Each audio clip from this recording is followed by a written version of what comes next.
Hey guys, this is how to clean Eksa e900 gaming headphones pads. So guys, this is a discussion video, so just simply follow along. So first thing that you will do is simply remove your ear pads. And after that, just simply prepare a soft cloth and a soapy water, a dishwashing liquid soap on your sink.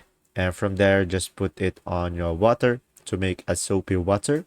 And after that, just simply dampen the soapy water into the soft cloth and just simply wipe the exterior of the headphones.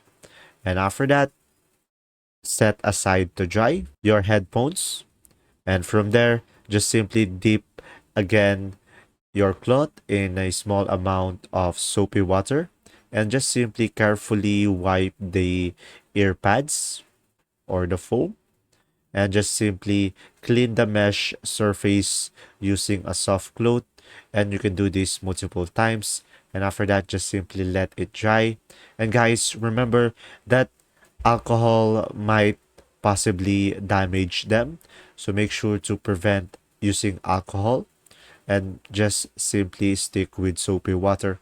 And that's simply about it. If this video was helpful, please like and subscribe, and thanks for watching. See ya.